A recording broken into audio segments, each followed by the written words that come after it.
Rob and Slim Show. Hey, this is Eric. Hey, Eric, how you doing, buddy? Good, man. Hold on one sec. I just got to grab a beer. Or no, I got one. Perfect. Grab a beer, but you can talk. Keep your hands on these like professionals. What's going on, dude? Oh, man, nothing but parenting and hating my life. Eric DaSilva, your CD was great, dude. The Adorably Offensive. Oh, thanks, brother. No Appreciate it. problem. We were playing some earlier on the one break. The fucking bumper sticker, the bumper sticker line had me dying. The Bronx, your explanation of the Bronx, holy shit. Thanks, man. I actually, when I'm on the road, I feel very shitty when I'm one of those comics who sells merchandise after a show. I'm okay with my CD, but everything else I kind of feel like I don't want to be known as the Walmart of post-comedy sells. So the only thing I've ever agreed to myself that's okay to sell is I sell T-shirts that is the bumper sticker. So it's a Trans Am, and it says, "If this car's a rock, and help me, I have epilepsy." And the looks of disdain and joy, depending on the audience member's face, as they walk past me looking at the T-shirt, I've got it from people who have epilepsy going, "Oh, I'm so buying this. My friend's going to love it." To people who are perfectly healthy, mad at me for selling the T-shirt in the first place. I heard Jimmy Norton had a T-shirt he wanted to get made. I think it was going to say, "It's not rape if they blink twice," and and none of the venues would let him sell it there. Yeah, I wonder why. I wonder how that doesn't fly. And I loved your bit on punching a guy in a wheelchair. A wheelchair. Dude, that is a true story, and every time I tell that story, there's somebody that gets mad at me, and I go, "Are you mad at me because he's in a wheelchair, or are you mad at me because you've been in a situation and he was smart enough to think about what I thought about it?" Right? He was an asshole. It's plain He was to an see. asshole. Character supersedes disability any day of the week. Mm-hmm. Fuck yeah, dude. Fuck yeah. Now, what's the biggest venue you've performed at? I've sold out the Fillmore in Miami Beach. I did a one-night show, 2 shows, sold out.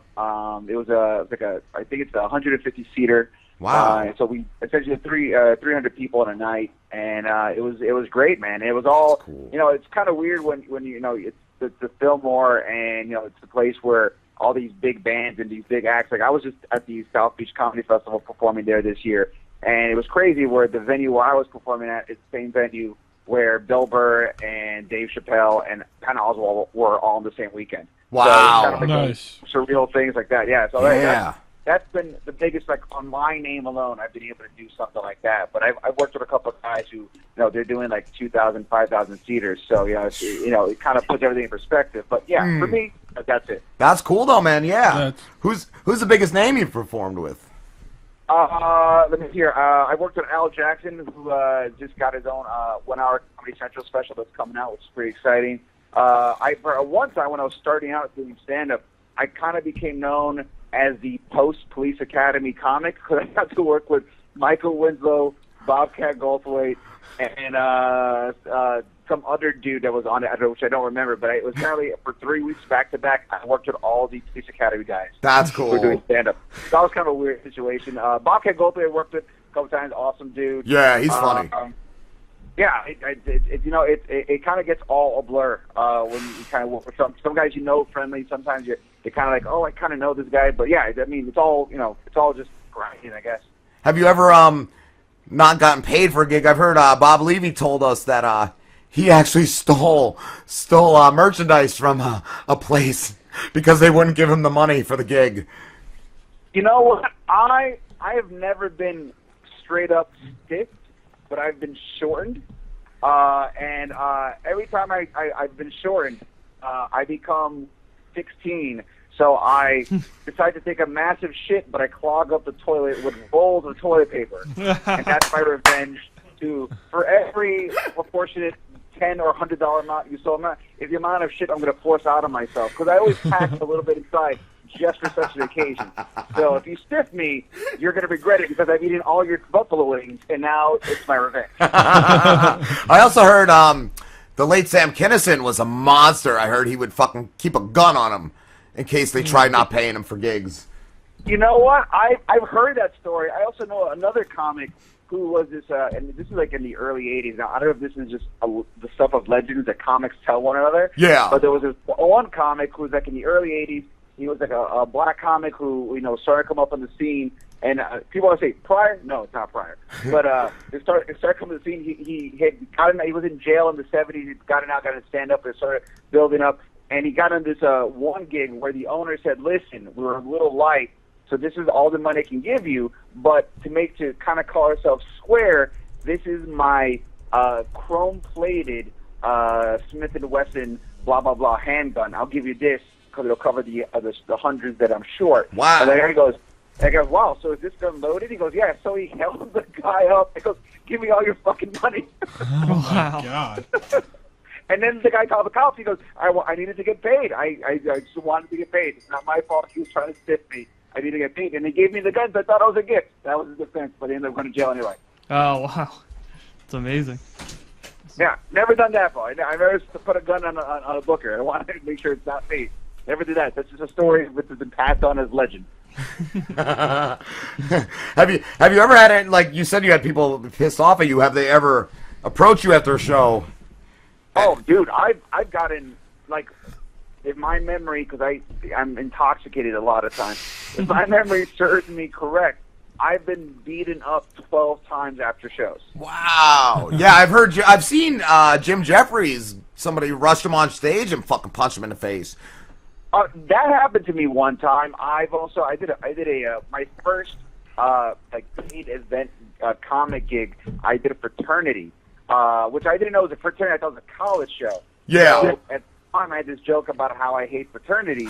Turns out the guys who were sponsoring it was a fraternity. So I'm leaving, and these three jock douchebags are following me. They're like, "Hey, bro, good show." And they give me the hands up, the high five. So I put my hand up to high five them, and they sucker punched me. Oh. And when I dropped the floor, they start kicking me down. They're like, "Are you funny now? Are you funny now? Are you funny now?" And as we're walking away, I went, "I think I'm still funny."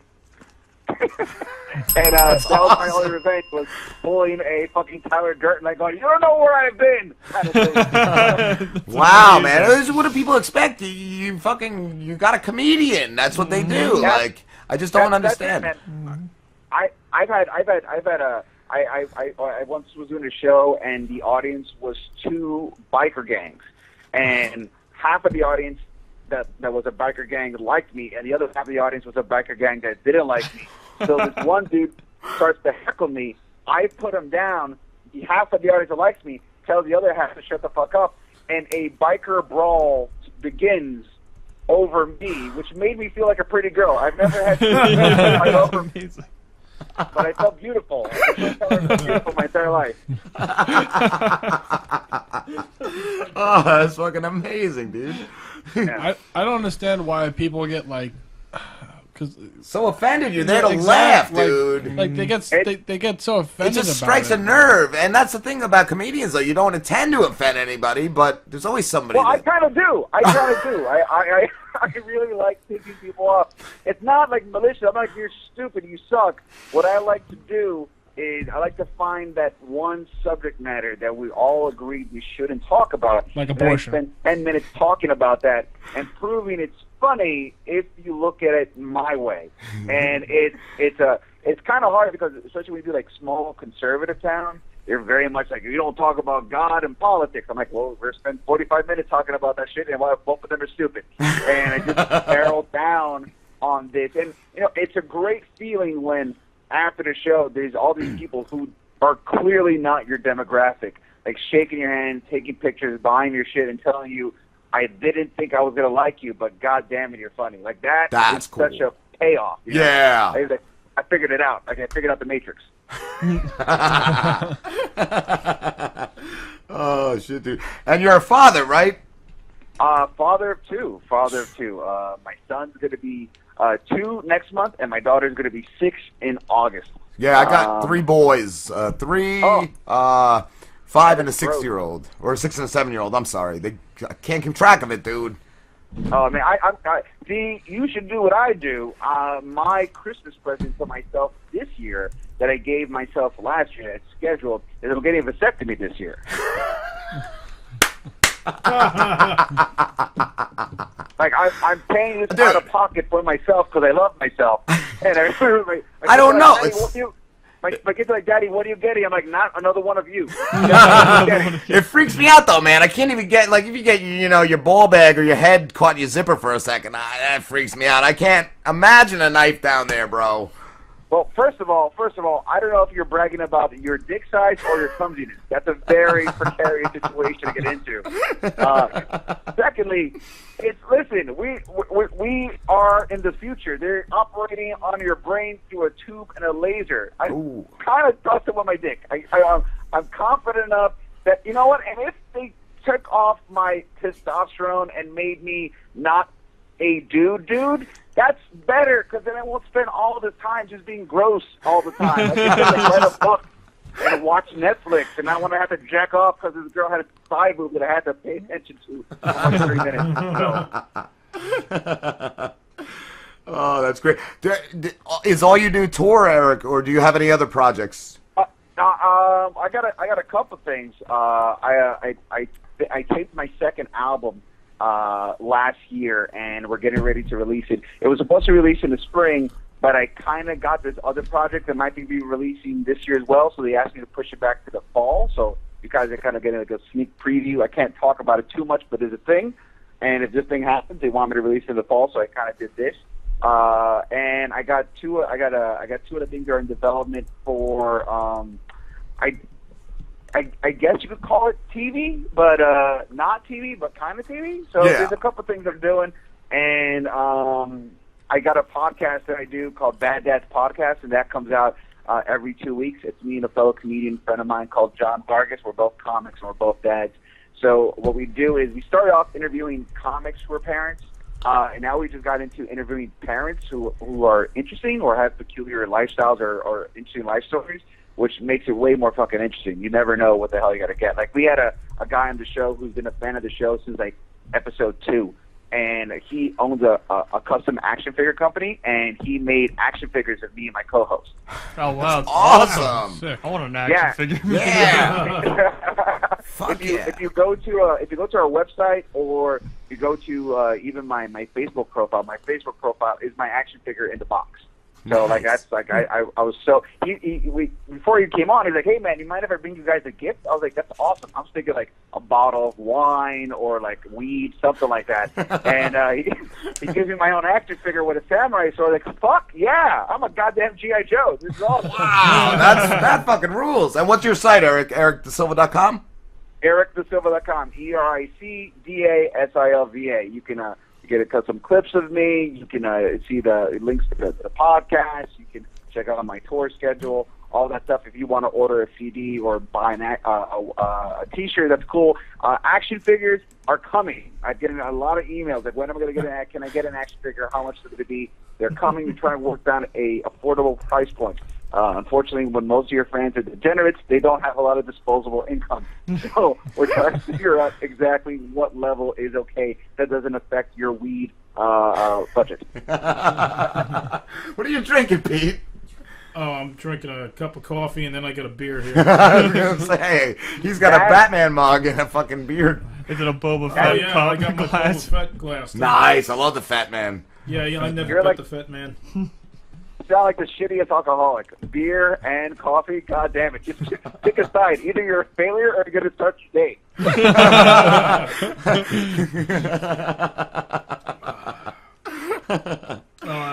Oh, shit.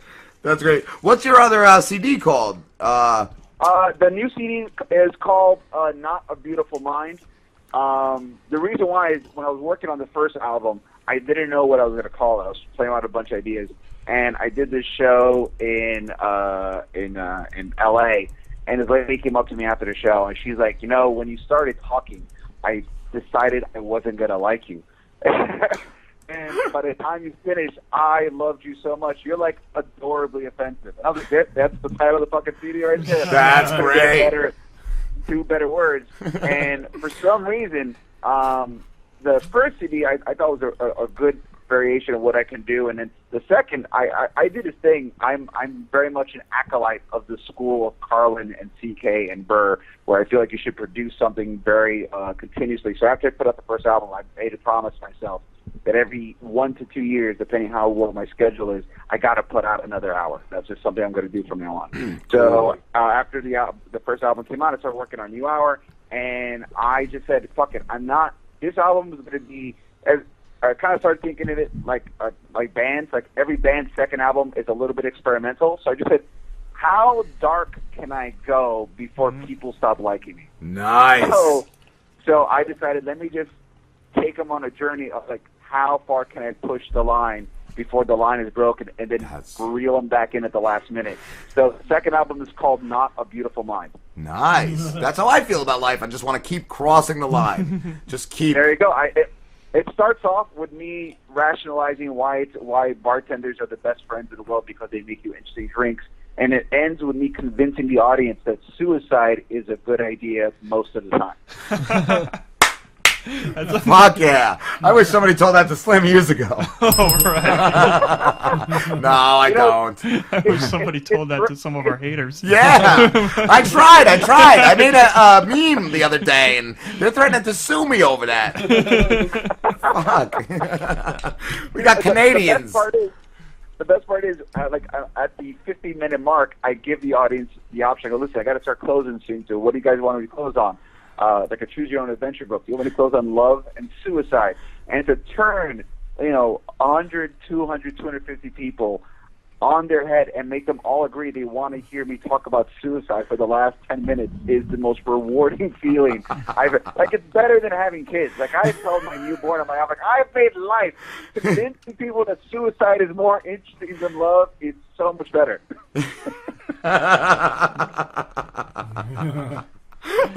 We actually did something recently where we kind of might have made some jokes about somebody who killed themselves in the news, and we pissed off a lot of people. Dude, we had to take a video down, and it was all the haters, man. In like 2 days, this video had 200 views. Like, we've been told that we should be sentenced to death, burned alive. Yeah, man. Them haters that don't happened hate. to you, and I was in a radio interview a few weeks ago, and they played a clip of Vin Diesel karaokeing, and which by the way, is fucking horrible. And one of the DJs goes, I don't care how famous you are, I think no matter how famous you are, you should always have some dude in your life that tells you, hey man, you've gone too far. And I go, Vin Diesel did, but that guy died in a car accident. Oh